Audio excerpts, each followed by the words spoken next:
നമ്മൾ മരിക്കണ ദിവസത്തെക്കുറിച്ച് നിങ്ങൾ ആലോചിച്ചിട്ടുണ്ടോ? അതായത് നമ്മൾ മരണപ്പെട്ടു. ഇപ്പോൾ ഞാൻ ഈ കാറിലിരിക്കുന്ന സമയത്ത് ഞാൻ മരണപ്പെട്ടു, ഹോസ്പിറ്റലിൽ കൊണ്ടുപോയി.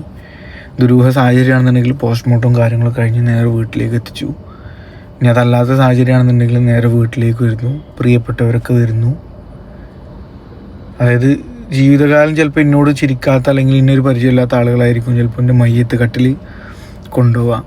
അത് കഴിഞ്ഞിട്ട് ഖബറിലേക്ക് കൊണ്ടുപോകുന്നു. അവിടെ പരിപാടികളൊക്കെ കഴിഞ്ഞിട്ട് നേരെ 6 അടി മണ്ണിലേക്ക് വെക്കുന്നു. അതിൻ്റെ മുകളിൽ ഒരു സ്ലാബ് ഇടുന്നു. എന്നിട്ട് എല്ലാവരും 3 പിടി മണ്ണ് വാരിയിടുന്നു. അതിൻ്റെ മുകളിൽ 6 അടി മണ്ണിലേക്ക് ഒരിക്കലും എണീറ്റ് വരാൻ കഴിയാത്ത രൂപത്തിലുള്ള മണ്ണുകളും കട്ടകളൊക്കെ വെച്ചിട്ട് അവിടെ സെറ്റ് ചെയ്ത് പോരുന്നു.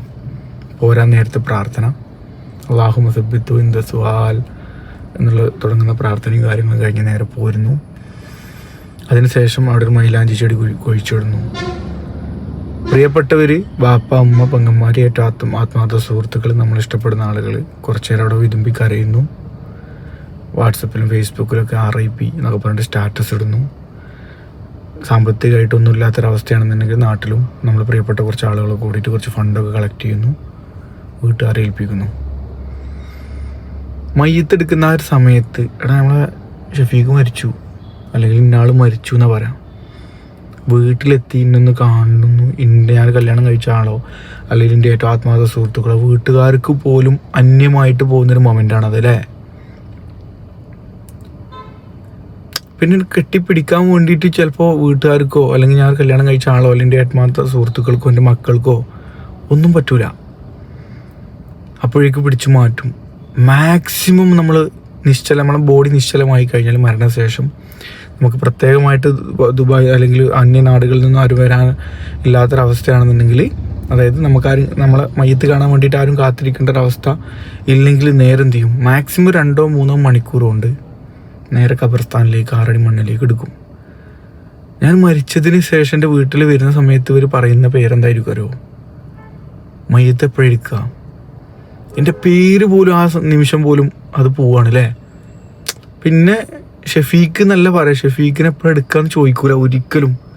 മയ്യത്ത് എപ്പോഴും എടുക്കുക, മയ്യത്ത് നമസ്കാരം, മയ്യത്തായി, ശവമായി, ഡെഡ് ബോഡി. അതിനുശേഷം കുറച്ച് കാലം ചിലപ്പോൾ ഇൻസ്റ്റഗ്രാമിലും ഫേസ്ബുക്കിലും വാട്സപ്പിലൊക്കെ കുറച്ച് കാലം ഇങ്ങനെ സ്റ്റോറി ഇടും. നമ്മളേതായിട്ടുള്ള എന്തെങ്കിലും ഒക്കേഷനിൽ നമ്മൾ ഓർക്കേണ്ട സാഹചര്യം വരുന്ന സമയത്ത് ഓർക്കും. അത് കഴിഞ്ഞിട്ടില്ല, കുറച്ച് കാലം അതിൻ്റെ നീട്ടിപ്പറ്റില്ല ഓർമ്മകളിലൂടെ അങ്ങനെ പോകും. ഇനിയിപ്പോൾ ഞാൻ കല്യാണം കഴിച്ച ആളാണെങ്കിൽ പോലും ആ ഒരു വൈഫ് കുറച്ച് കാലം കുട്ടികളും കാര്യങ്ങളൊക്കെ ഉണ്ടായിട്ടുണ്ടെന്നുണ്ടെങ്കിൽ റയർ കേസിൽ അവരങ്ങനെ ജീവിക്കും. ഇനി അതല്ലെങ്കിൽ അവർ വേറെ കല്യാണം കഴിച്ചു പോകും. വീട്ടിൽ എന്തെങ്കിലും ഒരു പരിപാടികൾ വരുന്ന സമയത്ത് നമ്മൾ ഉമ്മ വാപ്പൊക്കെ നമ്മൾ ഓർക്കും. ഉമ്മയും ബാപ്പയും ഒന്നും ഓർക്കാത്ത ദിവസങ്ങൾ ഉണ്ടാവില്ല എങ്കിൽ പോലും.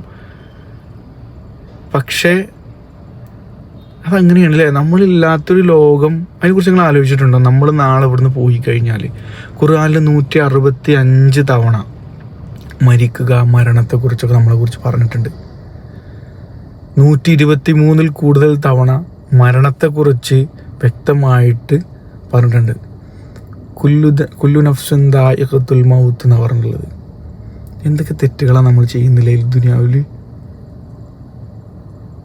അതായത് നമ്മൾ മരിച്ചു കഴിഞ്ഞ് കഴിഞ്ഞാൽ മരണം വല്ലാത്തൊരു ഏറ്റവും നഗ്നമായ സത്യം എന്താ അറിയോ ഈ ലോകത്ത്? അത് മരണമാണ്. ഇംഗ്ലീഷിൽ വലിയൊരു സേയിങ് ഉണ്ട്, death is not the opposite of life എന്നുള്ളത്. ഒരിക്കലും ജീവിതത്തിൻ്റെ ഓപ്പോസിറ്റുള്ളൊരു വശമല്ല, it's a part of life എന്നാണ്. Death is not the opposite of life, it's a part of life എന്നാണ്. ഒരു രാജാവിനോട്, അതായത് ഒരു കുട്ടി ഉണ്ടായിട്ടോ, രാജാവിന് കുറേ കാലങ്ങൾക്ക് ശേഷം അദ്ദേഹത്തിന് കുട്ടി ഉണ്ടായി. അപ്പോൾ ആ ഏരിയകളിലുള്ള ആളുകളൊക്കെ വിളിച്ചു വരുത്തിയിട്ട് ഈ രാജാവ് അഭിപ്രായം പറയാൻ പറഞ്ഞു. നല്ല അഭിപ്രായം തരുന്ന ആളുകൾക്ക് സമ്മാനം കൊടുക്കുകയാണ് ഈ രാജാവ്. അപ്പോൾ ഓരോ പ്രദേശവാസികൾ വന്നിട്ട് അതായത് നല്ല അഭിപ്രായങ്ങൾ പറയുമ്പോൾ നല്ല സമ്മാനങ്ങൾ രാജാവ് കൊടുക്കുകയാണ്. ആ സമയത്ത് കുട്ടീനോട്, ചെറിയ കുട്ടിയാണല്ലോ, അപ്പോൾ കുട്ടി ഡോക്ടറാവും, കുട്ടി വലിയൊരു ചക്രവർത്തിയാവും, അതാവും ഇതാവും എന്നൊക്കെ പറഞ്ഞിട്ട് ഇങ്ങനെ പറയും. രാജാവ് ഭയങ്കര സന്തോഷത്തോടുകൂടി ഇതൊക്കെ കേട്ടുകൊണ്ടിരിക്കുകയാണ്.